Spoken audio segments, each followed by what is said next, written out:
বিয়ে ভালো আছে আপনি কি মনে করে আয় বললেন এই মেয়ের কথা মনে পড়ছে ও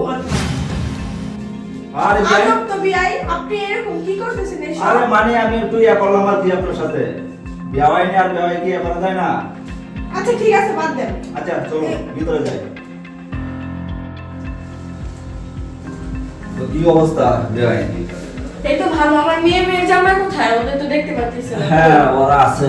পাশে রুমে আছে ডাকবেন কথা বলি আর কোনে আমরা একটু আলাপ আলোচনা করি তো কি অবস্থা আপনার দিনকাল কিভাবে যাইতেছে এই যাইতেছে ভালো মেয়ে আর মেয়ের জামাই নিয়ে কত টেনশনে থাকে বুঝেন না মাত্র সবে মেয়েরে বিয়ে দিলাম এটা তো স্বাভাবিক। সংসার করতেছি ঠিক মতো কিনা এসব টেনশনে ঘুম আসে না, না। আবার আমি এক হাতে সবকিছু সামলাই টেনশন করার কিছু নাই ইনশাআল্লাহ আমি আছি না আপনি আছেন ঠিক আছে যদি আবার মাথার উপর আপনাদের বিয়েটা বেঁচে থাকতো তাহলে একটুখানি আমি টেনশন ফ্রি হতে পারতাম এখন তো বুঝতেছেন সব দায়িত্ব আমার মাথায় হ্যাঁ, ঠিক আছে তো যাই হোক আছে ইনশাআল্লাহ ভালোই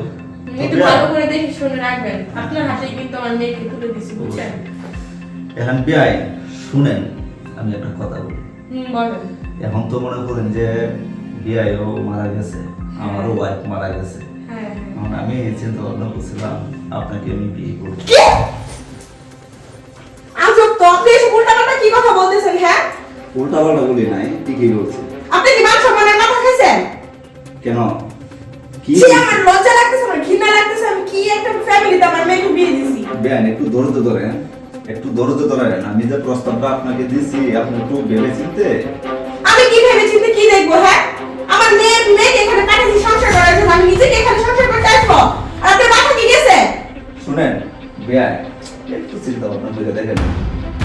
ধুর আপনি কি শুরু করছেন আপনি একটু লজ্জা শরম নাই আর আপনি আমার সাথে এরকম কেন করতেছেন আমার মেয়ে কোথায় আমার মেয়েকে ডাক দেন মা তুই- আরে বেআইন রাখেন না বেআইন এই সমস্ত কথা লাগিয়া তুই মেয়েরে ডাকতে হবে না আমাদের শুনে একটু ভেবে চিনতে দেখুন আপনার কি মাথা নষ্ট হয়ে গেছে হ্যাঁ যেখানে আমার মেয়েকে আমি বিয়ে দিচ্ছি সেখানে আমি কি করে আসি আর আপনি আমার চিপার বড় লজ্জা লাগতেছে আরে বেআইন এই সামান্য জিনিসের লাগিয়া বোমারে টাকা লাগে না তো এই মা তুই কই আছিস তাড়াতাড়ি এদিকে আয় আরে মা তুমি এখানে কখন আসছো? আসছি তো অনেকক্ষণই হয়েছে আসছিলাম তোকে